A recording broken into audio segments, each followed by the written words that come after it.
This has been my most responded to video ever. I've gotten plenty of responses to my capitalist death toll video, and well, it's probably time to look back at some of them in perhaps a badmouse classic format. You know how I used to do videos just responding to people all the time? Except I would, but literally most of them are so terrible I can't even do anything but fiendishly quote mine all of them. 1,600%.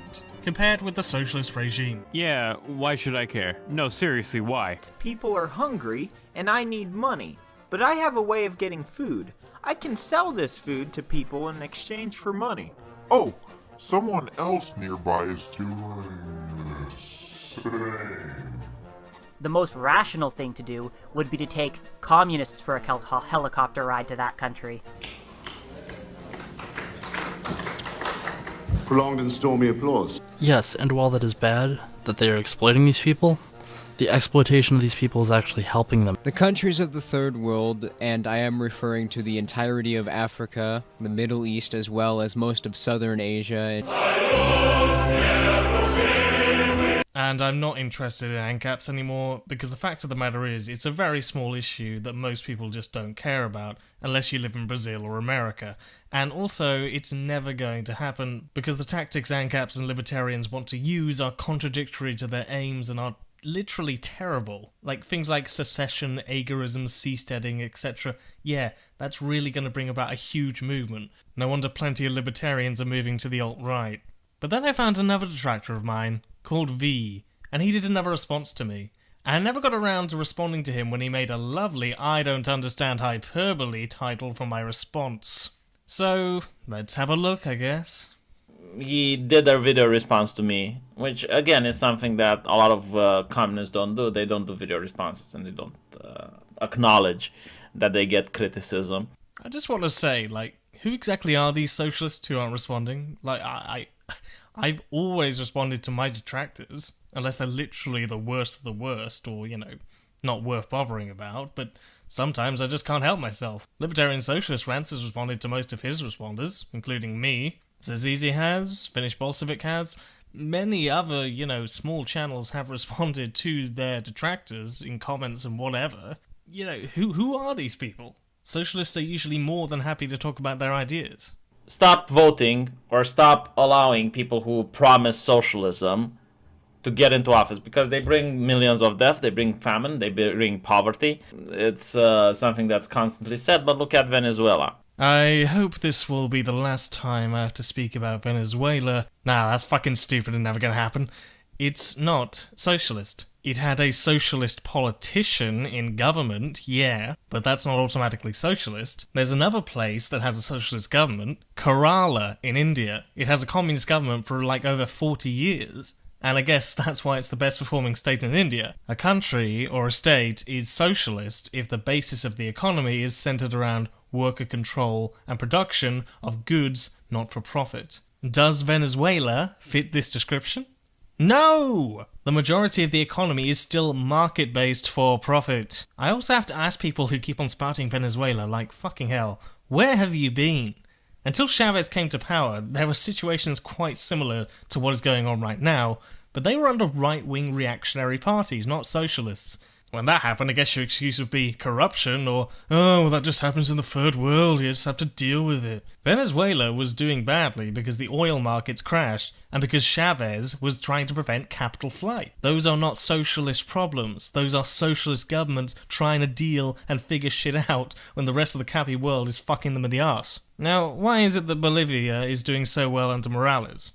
Heck, why is Venezuela doing so well under Chavez? What about the entire of the pink tide? Get real. Allende in Chile was a very similar example to Chavez, so what did these lovable capitalists do?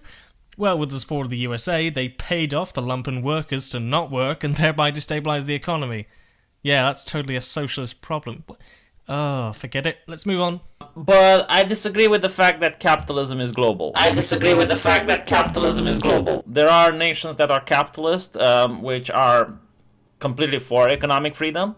There are nations that restrict economic freedom. Countries can still be capitalist and not be very economically free. That's a very reductionist way of seeing things. In my country, we had far less economic freedom in the 70s than we had in the 80s. Does that mean we weren't capitalists then? You can't just say more economic freedom equals capitalism, nor have you even shown how it's even possible for these countries to become economically free anyway. This is also, like, one of the reasons I hate people bringing up Hong Kong and, Macau and whatever as symbols of the greatest parts of capitalism. Despite Hong Kong having, like, over 1 million people in poverty, it's a rock. It's a tiny little rock. Apologies if you live there, by the way. It's a beautiful rock, with barely any natural resources like people love to go on about. It could not exist unless it had that monopoly as one of the big free market havens. If everybody else did it around the world, do you think you'd be seeing those hulking monstrosities? If you look across the sea from where you're living, V, you may spot Georgia, which has just as much economic freedom as the tiger Taiwan. And, by the way, more than Japan, Austria, the Czech, Norway, and the other tiger, South Korea. How are things going over there? The average household income is 4 to 5k a year. God, these economic freedom graphs are just like so shit. Colombia has 1 point less economic freedom than South Korea. How are they doing? Well, it's not in your favour. You'll just address some other problems like natural disasters or the war on drugs, won't you? Why is it that most vaccines are made in countries that have complete economic freedom? Because they're rich. And we'll get to this later, so stop before you're about to comment, aha, he just admitted that economically free countries are richer. Nah. Cuba, by the way, is like incredibly poor, and yet they still managed to make meningitis and hepatitis vaccines, so there you go. The reason a lot of people have inventions in capitalist countries is because of competition. So all those scientists, all those doctors, all those innovators, the only reason they ever bothered to make things is so that they could become filthy rich. Yeah, sure. I'm sure it'll incentivize greedy people. I'm sure it'll incentivize power-hungry people. But it certainly doesn't incentivize those who just want to go out and make something because they enjoy their field of work. This is just the mindset of an economist. If you don't give me the opportunity to make loads of money, I won't be incentivized to work. Yeah, I'm sure you won't if you're an economist. Now, obviously, before you quote me out of context, yes, having enough to sustain you plays a role, but only up to a point whereby the job role is cognitive and whereby you have to live a decent life. After that, it doesn't necessarily increase innovation. On the opposite, it actually can decrease innovation by just only innovating enough to satisfy and then bringing in something better in 2 years' time. That's the standard business practice model. I advise you to watch RSA, The Truth About What Makes Us Work, David Graeber's section on work, and the documentary Happy for further information. Now, this next bit is going to go on for a long time, and it's going to cover a variety of topics, but we'll start with a 5-letter word beginning with K. When the state came to take away the farmers' crops, to take away the farmers' livestock, they did it by force. The state is coming for them. They immediately kill their livestock. Why should the government have their horses? Why should the government have their pigs? The government didn't help them raise the pigs. The government didn't help them raise the horses, right? Ah, the kulaks. The kulaks. Look, if I am correct in thinking that the kulaks were basically the owners of the farmland, and in other words being the equivalent of the barons of the English feudal system, but with some capitalistic differences, well, look, if that is true, then frankly, yeah, of course we're going to prod them and go, when they refuse to give the land back to the people. Yet, frankly, even anarchists would do the same in the same situations because they're capitalists. And largely, they did do this in many places in Catalonia because they're the landowners. Their removal is necessary for the growth of socialism. Now, I'll admit, I may have gone beyond the boundary with that one, but I think we can all agree, as socialists, at some point, they have to go. They have to fulfill the demands of the workers, or they have to get out of Dodge. No socialist would ever condone violent methods if they hadn't already tried and theorized every other peaceful possibility. And I'm sure you're just going to say, oh, filthy ideologue, caring more about ideology than people. Well, look, fact of the matter is, you've got a load of people here, right now, okay, the poor, who are being kept poor, in suffering. They're being made to work without any say in how they conduct themselves, because if they don't, then they'll starve. No democracy in their everyday lives. And then when we say, or when they say, or whatever, stop doing that, that's wrong, then they retaliate by confiscating tons and tons of food that they got because of their farmhands, not necessarily from them. Who are the bad guys? Sorry. Except we don't really need to worry about this anymore because for the most part, we don't live in a world where 8 people produce enough food for 10. Quite the opposite. Even if we were to accept that this is the fault of people telling the landowners no, it was one of the first attempts of socialism. And the point of ideas is that you do indeed adapt them and learn from them. From examples that you look at the primitive accumulation of capitalism, which caused millions of deaths, famines all across India, forcibly removed peasants from their holdings to work in the factory to build 5 chairs in order to buy one. Well, that was an attempt, and it paid off, for the capitalists at least. And Latin America also attempted to build up their capitalist infrastructure, and it failed miserably in comparison to the other nations, because Hispanic monarchies only cared about gold and silver. Now, you might well bear in mind that just because we are economically free now doesn't mean that we always were, nor is it necessarily the key to our success, as I've displayed with the amount of exploitation of the entire planet with the use of empires certainly did a great deal in generating the building blocks to their supremacy. If you're denying that, then you're in many ways denying history. Anyway, the IMF and the World Food Bank pour free market policies into these countries every day, no matter what some map you found on the interwebs might tell you. And they did worse with these policies than they did with more state-managed ones. You can actually find this in a little book called 23 Things They Didn't Tell You About Capitalism. Now, if you look at the ongoing socialist experiment in Rojava, most of the economy right now is still in private hands, but they're slowly building up a socialist sector. Different times, different adaptations, different places in the world. And since we're talking about ideology and how you think that ideology created all these famines in socialism, in like 2 countries, alright, capitalism, markets, and private property are really no better. Let me tell you about a famine that was also caused by ideology, the Irish potato famine. 1 million Irish dead in a country that had massively increased in population in the previous 70 years, that wouldn't increase in population at all for over 100 years. The overseas landlords pushed them into dependency upon potatoes by giving them land which was only effective at growing them. They kept all the good land to themselves. They extrapolated the amount of land people had there, and there was a big population boom. Effectively, the British were using imperialism in Ireland. And when these cropless peasants couldn't pay up, they got evicted.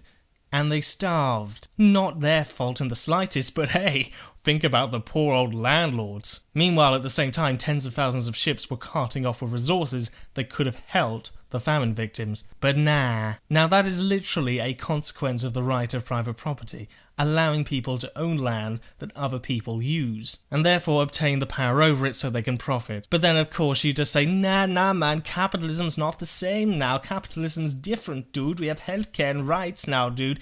Yeah, how do you think we got those things? And why can the same not also be said in a socialist society in the future? It's funny that communism is supposed to be the revolution that brings up the poor and the working class, but when the working class doesn't want communism, then they're killed. Yeah, I've seen Sargon use this argument as well. The working class, the poor, they don't want socialism. Yeah, like people, they don't want a lot of things. A huge amount of people don't want women to be able to have abortions. Many folks don't want evolution to be taught in schools. And plenty of fellas, don't even want basic social security and safety measures. The reason I, and many like me, do want these things is because we believe that it stands in their interests. And this is the point. Many people who are coppers are indeed working class, and this is why on a case-by-case basis I think that we should try and talk with some of the police if the situation calls for it. But that doesn't get in the way of the fact that the institution of the police, at least in its current state, directly serves those who own capitalist property. You can see this when they don't defend people getting evicted, but they do defend people evicting them. It's ideology at the end of the day. You have it too. We all live in an ideological world, and we're all ideologues. It's just that you don't call yours ideology, you just call it common sense and rational skeptical thinking. Which makes it pure, I suppose. We still have regulations under capitalism. So, for instance, if I would produce, let's say, meat, there are ways I need to store the meat. There are ways that I need to make sure I don't treat the meat with certain chemicals. And despite it would be profitable to, let's say, use some additives in the meat, if they're considered to be cancerogenic, right, if they cause cancer, I will not be allowed to do that.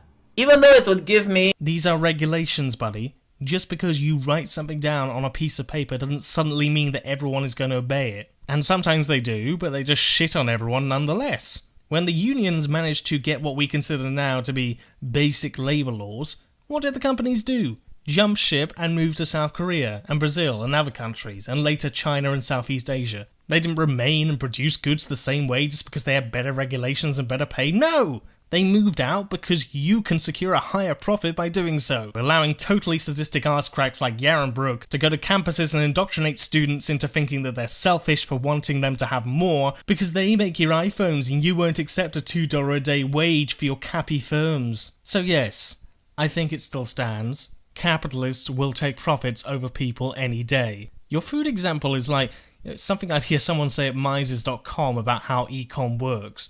Like, yes, okay, in some circumstances, regulations are put there. So what? They are besides the point, not the point itself. The point is, what gave the shopkeep the incentive to cut his spending in the first place? But you still probably think, oh, well, it's still good over here. Yes, because you consider the third world to be completely separate from the rest of the world. My friend Omexi made this tweet the other day, and you might want to take it in. It's incredibly basic. It's just surprisingly amazing how people just ignore this. But this just leads us on to... Again, like pictures from Africa. Why are they showing pictures from Africa? Why not showing pictures from the United States? Why are they not showing pictures from Canada, Australia? Because it matters. Because we're connected to it.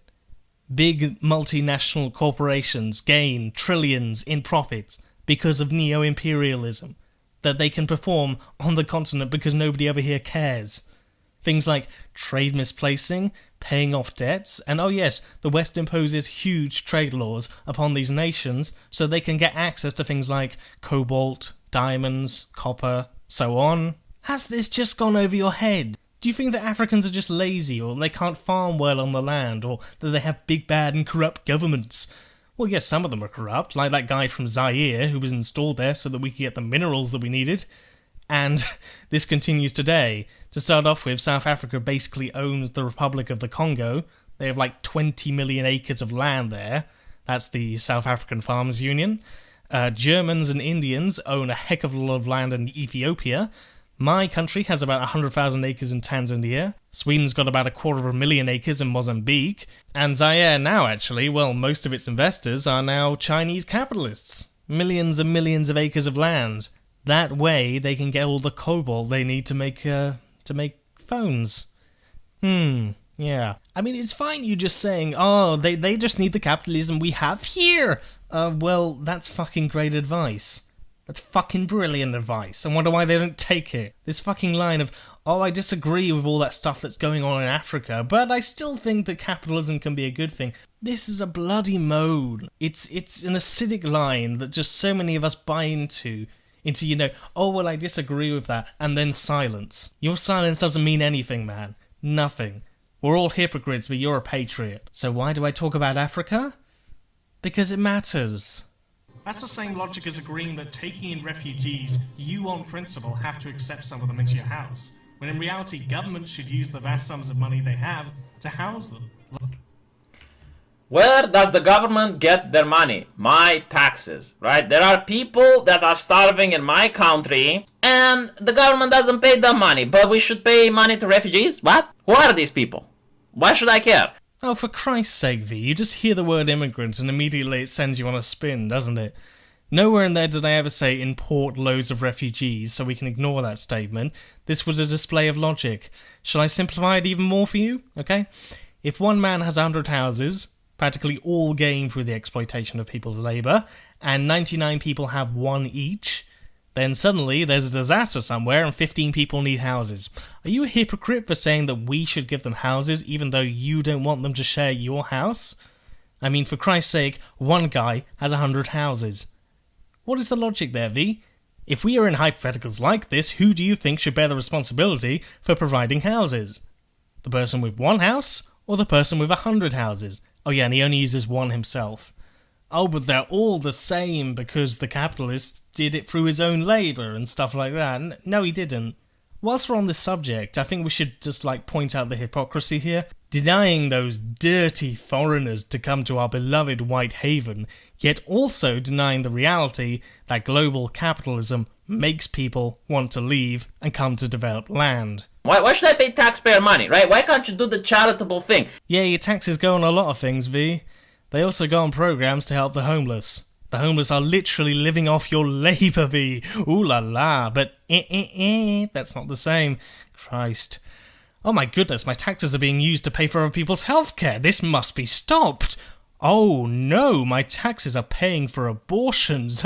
I don't like women getting abortions. I watch The Handmaid's Tale and I think it's a wonderful tapestry for a functioning society. Oh no! My taxes are being used by other people. Oh my god, yeah, we'll join the fucking queue. But really, V, like, it's all okay, because I'm just going to say, well, I disagree with it and hope it gets better someday. And now I'm just going to say see ya, and I'm going to go off to conquer the Ottomans. So you're not really oppressed by this, by the way, because you always can just vote, and you have the ability to vote for one technocrat or another technocrat, and that's democracy, guys. We have democracy, and if you don't like it, don't worry. You just say I disagree with that.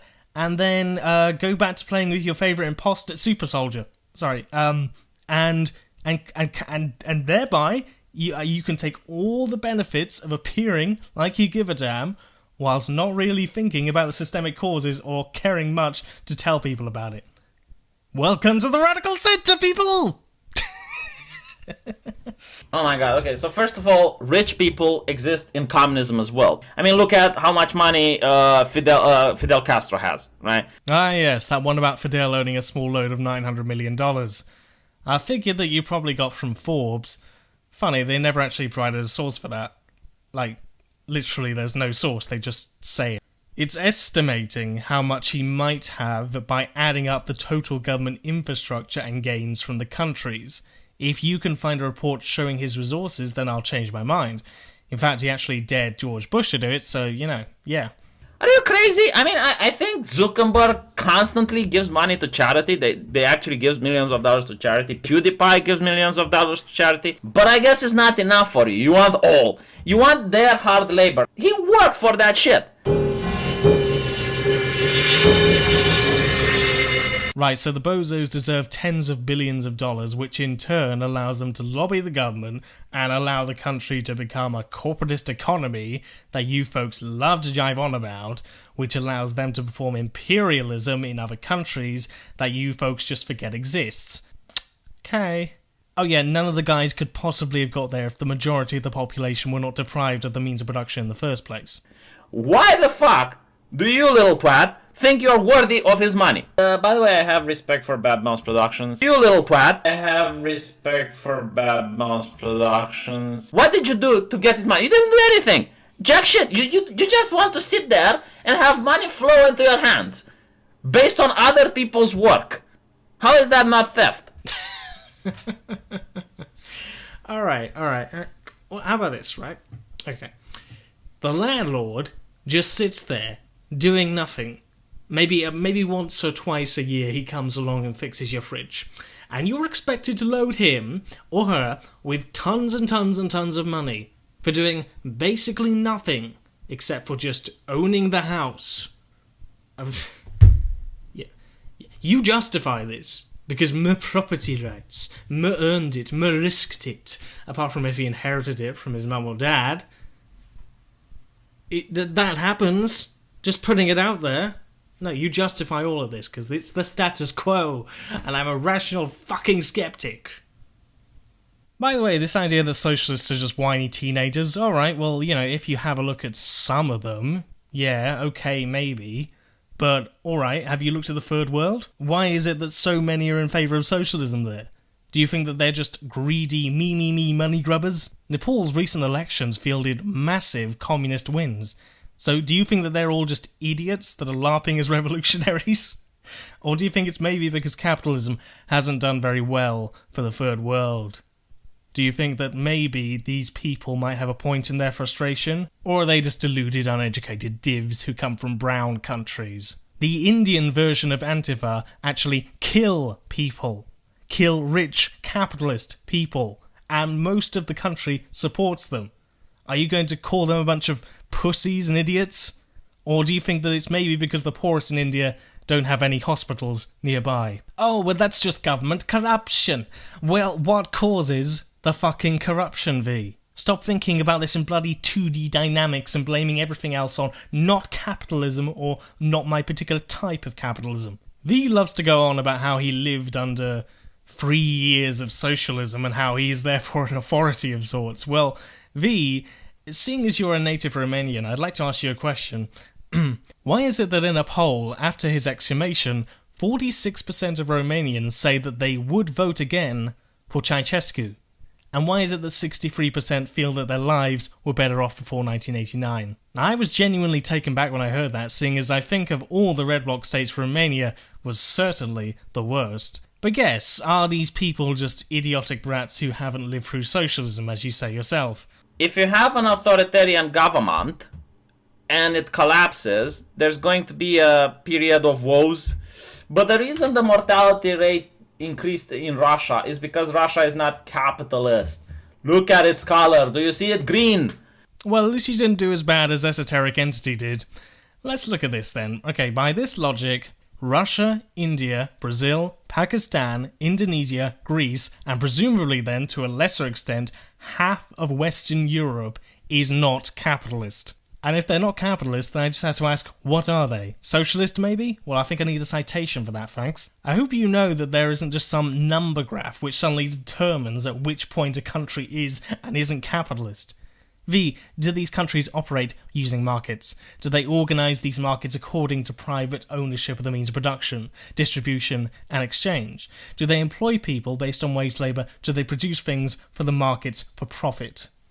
If they do, they're capitalists, and they are responsible for the effects caused thereof. You are just using this not true capitalist argument, but in a different way of saying it. Don't think that I can't see through it. Oh, but it's okay to say it's not true capitalism because it's the status quo. You obviously have reasons for why you don't. Hold on a second, what was that you just said a moment ago? If you have an authoritarian government and it collapses, there's going to be a period of woes. Oh, well, V, I'm so glad that you've decided to take on this societies need time approach to system change, because quite a big basis of those who defend the Soviet Union and the Red Bloc is that they were shit at first because the country needed time to build up their infrastructure and so on. Because, you know, they were coming out of the shadow of a backwater country. And you appear to have used the same argument in defense of capitalist Russia. Well, wouldn't you know? I haven't been particularly courteous in this sitting, and that's because I only bother with people who might get interested by these ideas. I doubt V would bother thinking about these points I've put across, because if there's one thing I've seen from plenty of people in former Red Blocs, they either go one way or one way. V has chosen one way. Thank you for watching, folks. Stay classless.